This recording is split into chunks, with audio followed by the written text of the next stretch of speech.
आरहत वाङ्मय में कहा गया है, जहाँ ये त्रिण्णिवणिया मूलम घेतूण निगया एगोत्थ लह ई लाभम एगो मूलेन आगओ एगो मूलम पिहारिता आगओ तत्थ वाणिओ ववहारे उवमा ऐसा एवं धम्मे बियान है। एक गांव में एक सेठ रहता था। उसके 3 लड़के थे। तीनों लड़के युवा अवस्था में थे। सेठ प्रौढ़ और वृद्ध अवस्था यानी 70 पार की उम्र का था। एक दिन सेठ ने अपने तीनों पुत्रों के साथ एक मीटिंग की और महत्वपूर्ण मीटिंग करते हुए सेठ ने एक विचार अपने पुत्रों के सामने रखा कि देखो, अब मैं तो उम्र दराज हो रहा हूँ, 70 पार की उम्र का हूँ, 8वें दशक में हूँ। तो अब मैं कोई ज़्यादा कमाई के लिए दूर दराज जाऊँ वो मानसिकता नहीं है। गांव में रहते हुए छोटा मोटा काम भले करता रहूं और वो भी मुझे ज़रूरत नहीं है। मेरे पास इतना धन है कि अच्छी तरह मेरा काम चल सकेगा और साथ में अब धर्म ध्यान में ज़्यादा रुचि रहती है। बस अपने सामायिक करो, संवर करो, स्वाध्याय करो, साधु संतों की सेवा करो, गोचरी का लाभ लो, तो इसमें ज़्यादा रुचि है। गांव में साधु साधियाँ भी रहते हैं, आते रहते हैं, तो साधु संतों की साधियों की सेवा भी कर लूँ, गोचरी की भावना भाऊँ, अपना सामायिक संवर करूँ, साधु संतों का व्याख्यान सुन लूँ और कोई छोटा मोटा आर्थिक काम भी करना हो तो कर सकता हूँ। अब वो सीमित सांसारिक कार्यों में सीमा ज़्यादा धर्म की ओर लगने की इच्छा है। परंतु तुम तो अभी जवान हो, तुम्हें तो अभी कमाई करना चाहिए। धर्म ध्यान थोड़ा करो पर कमाई पर भी विशेष ध्यान दो। तो एक काम करो, यहाँ गांव में तो अपने कमाई का ज़्यादा कोई अवसर नहीं है, स्कोप नहीं है। तुम कोई दूर बड़े शहर में जाओ, उधर अच्छी कमाई हो सकती होगी। तो मैं तुम तीनों को 1,000 रुपये दे रहा हूँ।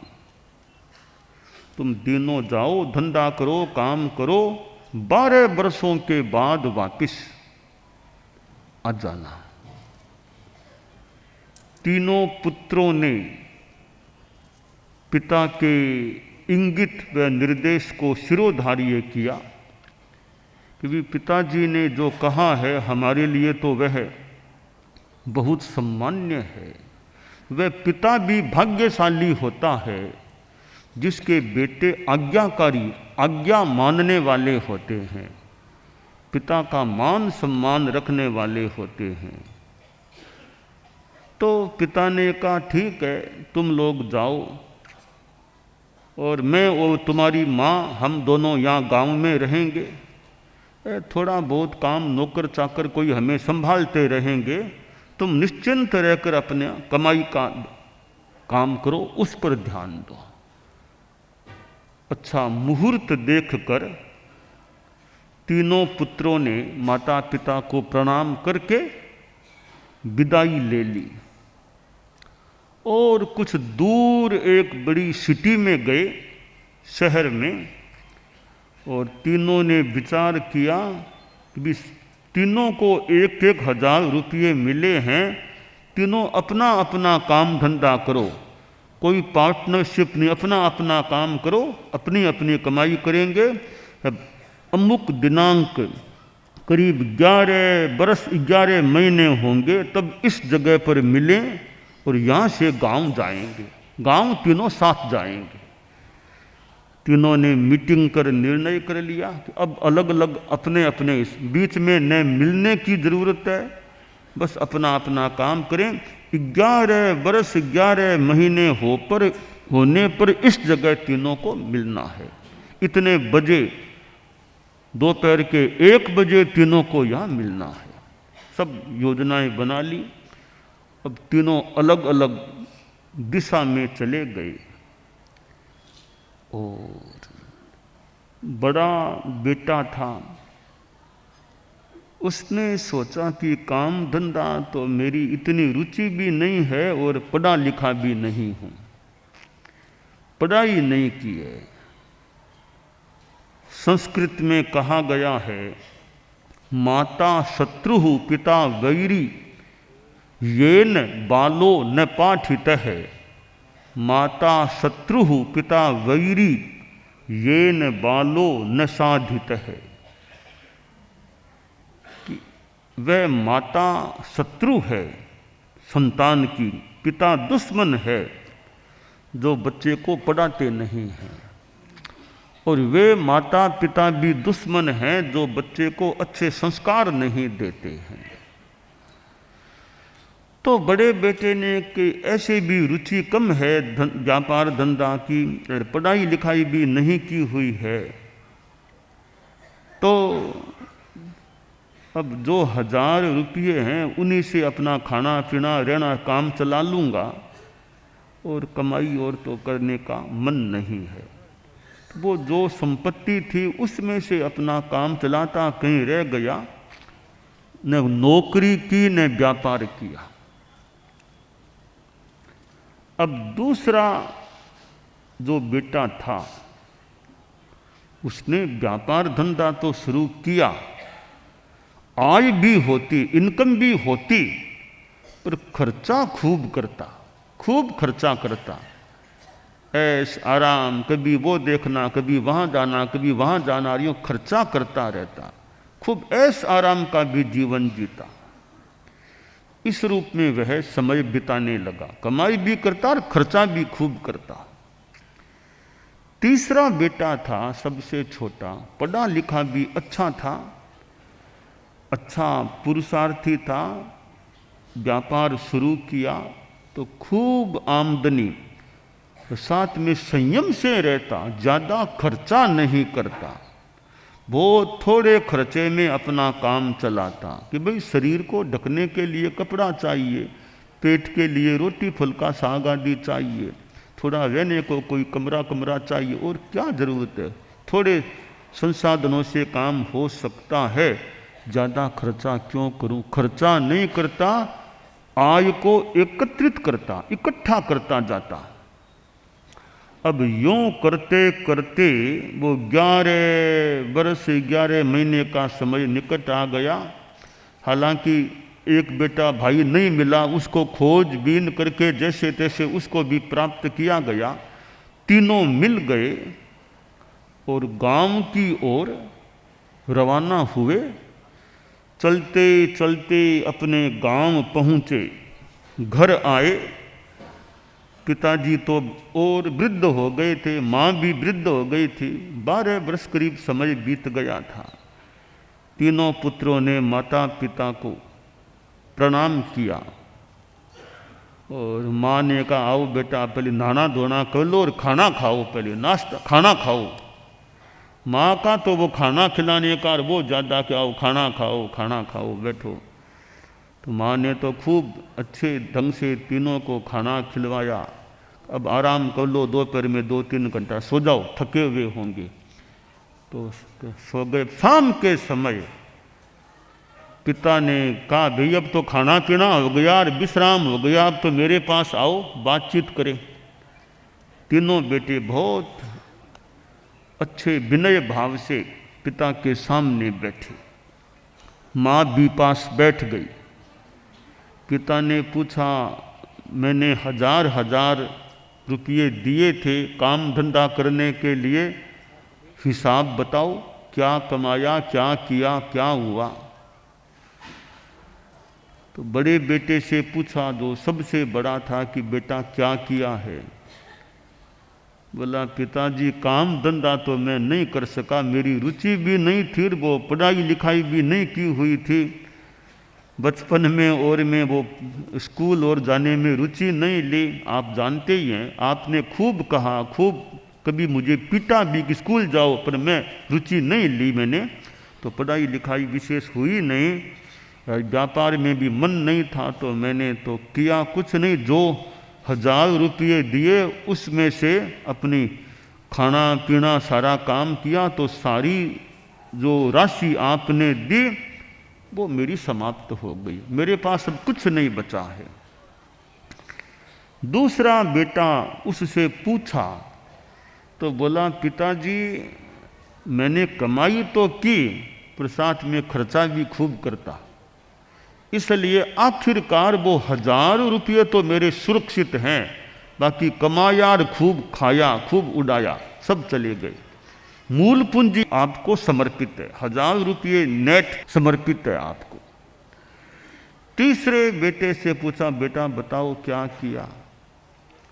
बोला, पिताजी मैं भले थोड़ा बोलूं, बाकी आप मेरी ये डायरी देख लो क्या कहा। संक्षेप में ये सुन लो, आपने 1000 दिए थे और लगभग 1 करोड़ की संपत्ति मेरे पास है, बाकी पूरा हिसाब विस्तार से इस डायरी में है।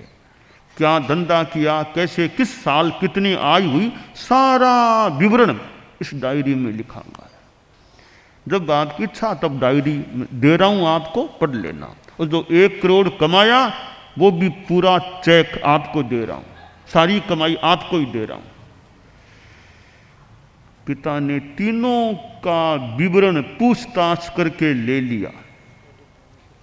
अब सोचा कि भी मैं तो अब 80 पार में हूं, आखिर 90 के निकट जा रहा हूं, तो मुझे घर की पीछे की व्यवस्था करनी है।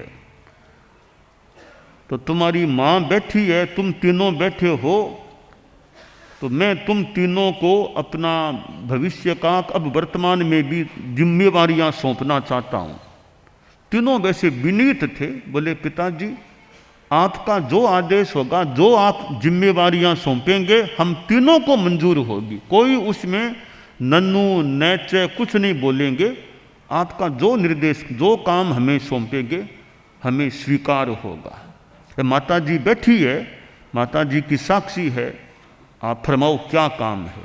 पिता ने कहा, देखो मैंने यह निर्णय अब ले लिया है कि हमारे परिवार में एक तो मुखिया, अभी तो मैं मुखिया हूं, मेरे बाद भी तो कोई हमारे परिवार में मुखिया चाहिए, तो मैं जो मुखिया भी चाहिए और घर को कुछ सामान्य काम संभालने वाला भी चाहिए, कुछ नौकर जैसा भी चाहिए।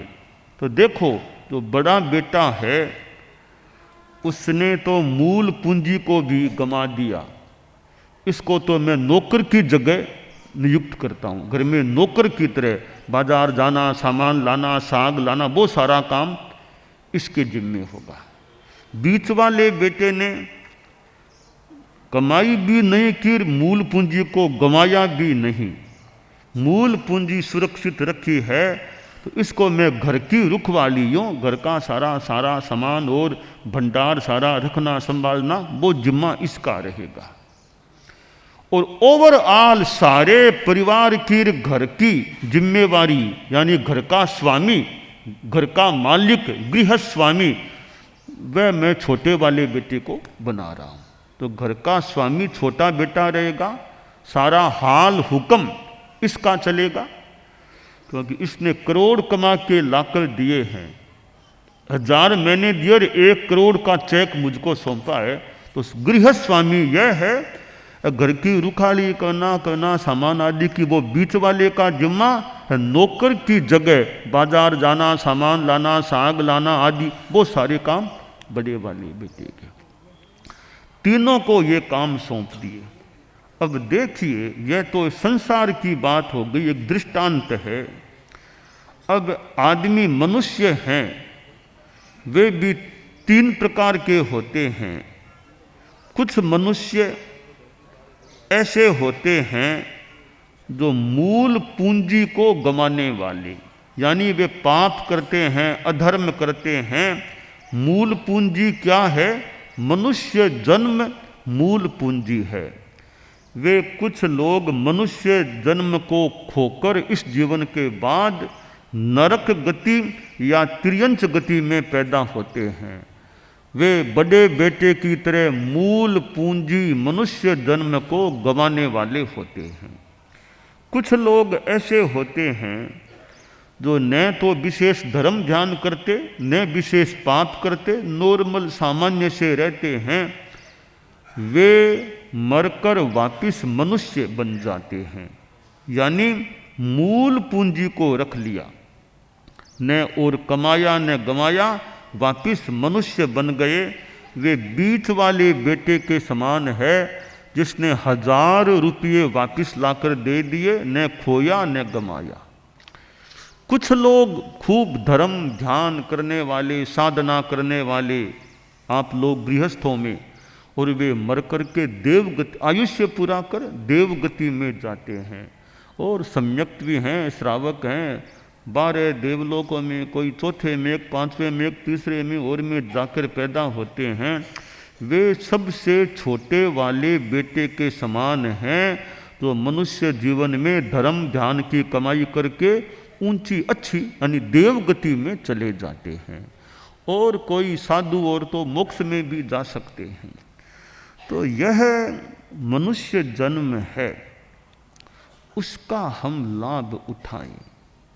यह मानव जीवन अभी तो मिला हुआ है। अनंत काल में कितने बार यह मनुष्य जन्म मिले, अभी तो मिला हुआ है। इसका हमें प्रचुर लाभ उठाने का प्रयास करना चाहिए। अब साधु बन गया और साधना, अब वो कैवल्य कुमार साधु बन गया, केविन कैवल्य कुमार बन गया तो साधु बन जाए, साधुपना अच्छा पाल ले, वो तो फिर कहना ही क्या, बहुत ही बढ़िया बात है। फिर आप लोग सारे मान लो साधु न भी बन सकें, कि सबकी तो साधु बनने की स्थिति होना मुश्किल भी है, तो गृहस्थ जीवन में भी कितना ईमानदारी, अहिंसा अपना।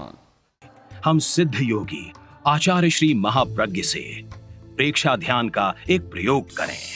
आपको एक प्रयोग कराया जा रहे हैं श्वास प्रेक्षा का। 5 सेकंड में श्वास लेना है, 5 सेकंड भीतर रोकना है और 5 सेकंड रेचन करना है और 5 सेकंड बाहर रोकना है। इस प्रकार 20 सेकंड में एक श्वास। सावधान रहे, श्वास भरे, भीतर रोके, रेचन करे, बाहर रोके, श्वास भरे, भीतर रोके, रेचन करे, बाहर रोके, श्वास भरे, भीतर रोके, रेचन करे, बाहर रोके, श्वास भरे, भीतर रोके, रेचन करे,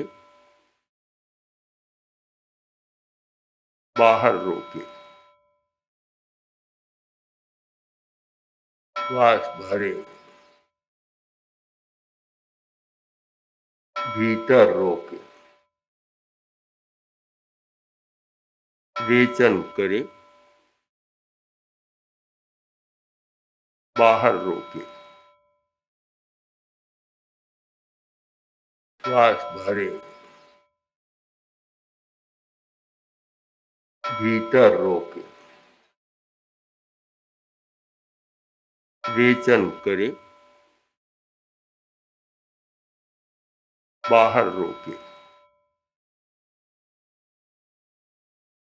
श्वास भरे। प्रयोग संपन्न। तो ये ध्यान के बहुत छोटे प्रयोग कराए हैं और इनका स्वयं बार बार अभ्यास करें तो एक अच्छा अभ्यास हो सकता है। ओम आत्मा।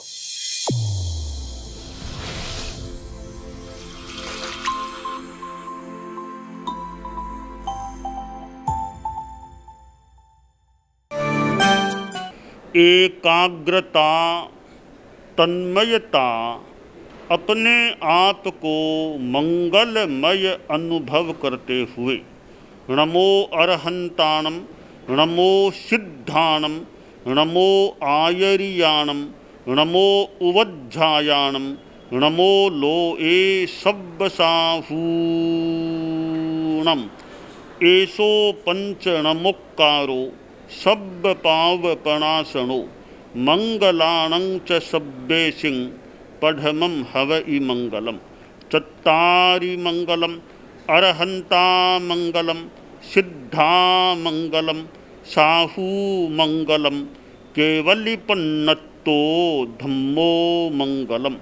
चत्तारि लोगुत्तमा, अरहंता लोगुत्तमा, सिद्धा लोगुत्तमा, साहू लोगुत्तमा, केवलिपन्नत्तो धम्मो लोगुत्तमो।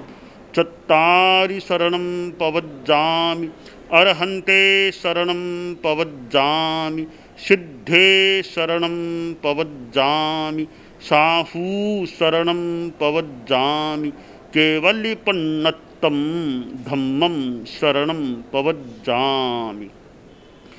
धम्मो मंगलमुक्किट्ठम्, अहिंसा संजमो तवो, देवावितं नमंसन्ति जस्य धम्मे सयामणो। च इत्ता भारहं वासं चक्रवट्टी महिद्धियो, सन्ति सन्ति करेलोए पत्तो गइमणुत्तरम्। देवदानव गंधर्वा जक्ष रक्षस किन्नरा, बंभयारिं नमंसन्ति दुक्करं जे करन्ति तम्। मंगलं भगवान् वीरो, मंगलं गौतमो गणी, मंगलं स्थूलभद्राद्यः जैनधर्मोऽस्तु मंगलम्। मंगलं मतिमान् भिक्षुः, मंगलं भारमल्लकः, मंगलं रायचन्द्राद्या, मंगलं तुलसी गुरुः, महाप्रज्ञोऽस्तु मंगलम्। तेरा पंथोऽस्तु मंगलम्। विघ्नहरण मंगलकरण, स्वामी भिक्षुनो नाम, गुण ओळख समरण किया, सर अचिंत्या काम। विघ्नहरण मंगलकरण, स्वामी भिक्षुनो नाम, गुण ओळख समरण किया, सर अचिंत्या काम। विघ्नहरण मंगलकरण, स्वामी भिक्षुनो नाम, गुण ओळख समरण किया, सर अचिंत्या काम। सर अचिंत्या काम, सर अचिंत्या काम। एक दिवसीय त्याग आज के लिए धारणानुसार त्याग है।